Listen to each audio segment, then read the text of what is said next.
ఈ గుడి గురించి కొద్దిగా ప్రత్యేకతలు చెప్పండి. స్వామి గురించి. స్వామివారు ఒక దిగంబర అవధూత. దత్తావతారాల్లో పరంపరంగా వచ్చిన దత్తావతారంలో ఈ దత్తాత్రేయుడు ఒక అవతారం. శ్రీపాద వల్లభుడు, నరసింహ సరస్వతి, అక్కలకోట మహారాజు, మన్మానికి బాబులు, సమర్థ సాయి, ఇట్లా దత్తావతారంలో ఈ దత్తాత్రేయుడు ఒక అవతారం. స్వామివారు పుట్టి పెరిగింది మొత్తం కూడా ఇసుకపల్లె గ్రామం, సిద్ధవడం తాలూకా, కడప జిల్లా. అయితే స్వామివారు 1976 మే 6వ తారీఖు నాడు స్వామివారి కపాల మోక్షం ద్వారా సిద్ధి పొంది సమాధి చెందారు. అయితే సమాధి చెందక ముందు ఇక్కడి నుంచి 9 కిలోమీటర్ల దూరంలో ఉన్నటువంటి మాలకొండ లక్ష్మీ నరసింహస్వామి దేవస్థానంలో కొండపై నుంచి కింద దిగే క్రమంలో పార్వతీ మఠం అనేటువంటి ఒక గృహ ఉంది. ఆ గృహలో స్వామివారు ఎంతో సాధన చేశారు. సాధన చేసిన తర్వాత అక్కడ మాలకొండ ట్రస్ట్ బోర్డు చైర్మన్గా పవని శ్రీధర్రావు గారు అని చెప్పి ఒక ముగిలిచల్ల వాస్తవ్యులు ట్రస్ట్ బోర్డు చైర్మన్గా ఉండేవాళ్ళు. అయితే అట్లా స్వామివారికి పవని శ్రీధర్రావు గారికి పరిచయం ఏర్పడింది. పరిచయం ఏర్పడిన తర్వాత కొంతకాలం అట్లా జరిగిన తర్వాత పవని నిర్మల ప్రభావతి గారు అని చెప్పేసి మంచి రైటర్, ఆమె కూడా చాలా నవలను రాసింది. దేవి భాగవతము, లలితా సౌందర్య లహరి, లలితా సహస్రనామ పారాయణము, ఇట్లా చాలా నవలలో కూడా రాసింది.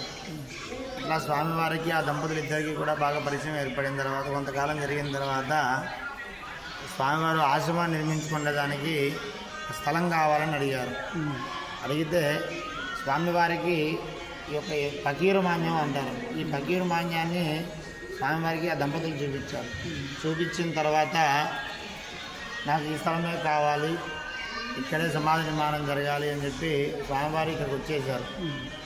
ఇక్కడ వచ్చిన తర్వాత అయితే ఈ స్థలానికి కూడా ఒక ప్రాముఖ్యత ఉంది.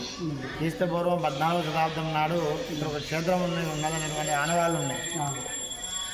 అయితే స్వామివారు గర్భాలయం నుంచి లోపల నాలమాలిక ఒక 6 అడుగులు నాలమాలిక తీసుకున్నారు.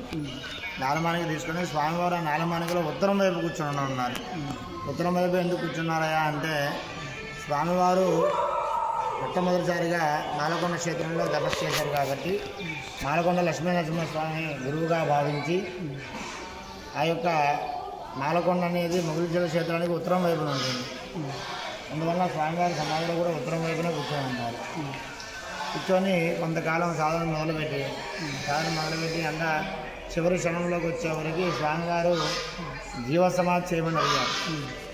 జీవసమాధి చేయమని అడిగితే ఆ దంపతులు జీవసమాధి చేయడం అనేది తప్పు, మేము చేయలేమని చెప్పి స్వామివారికి చెప్తారు. అలాగైతే ఒక 3 రోజులు నిదీక్షలో ఉంటారో అది రావద్దని చెప్పి దంపతులు చెప్తారు. అలా జరిగిన తర్వాత 3వ రోజు స్వామివారు వాయు దిగ్బంధనం చేసుకొని ఆ వాయువుని బయట ఉన్నటువంటి వాయువుని లోపల పోనీయకుండా, లోపల ఉన్న వాయువుని బయట రానియకుండా దిగ్బంధనం చేసుకున్నారు. దిగ్బంధనం చేసుకుని ఆ వాయువుని మన ప్రతి మానవుడికి శిరస్సులో బ్రహ్మరంధ్రం అనేది ఉంటుంది. ఆ బ్రహ్మరంధ్రం ద్వారా యొక్క శ్వాసను వదిలేశారు, వాయువుని వదిలేశారు. వాయువుని వదిలేయడంతో పాటు ఆత్మను కూడా శిరస్సుల నుంచి వదిలేశారు. ఆ విధంగా స్వామివారి కపాల మోక్షం ద్వారా సిద్ధి పొంది సమాధి చెందారు. ఇప్పుడు వీళ్ళ పూర్వీకులు ఎవరైనా ఉన్నారు? స్వామివారి అన్నదమ్ములు ఉన్నారు. నెల్లూరులో ఉంటారు.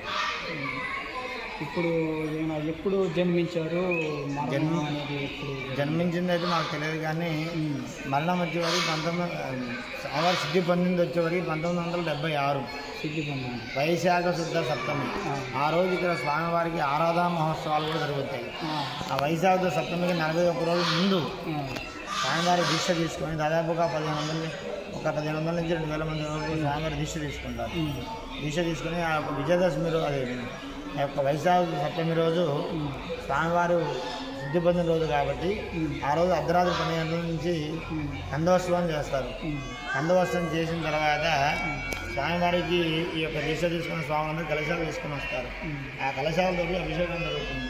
ఇప్పుడు మాలలు కూడా వేస్తారు కదా, అది ఎప్పుడు స్టార్ట్ చేస్తారు? అది పలానా రోజు అని అది తిథుల ప్రకారం చేస్తారండి. అంటే పలాని నెల అట్లా ఏమి ఉండదా? వైశాఖ సప్తమికి ముందు ఏ రోజు, వైశాఖ 31 రోజుకి ఏ రోజు వస్తున్నారో చూసుకొని ముందు ఒక 2 నెలల పాటు ముందు అనౌన్స్మెంట్ చేస్తారు.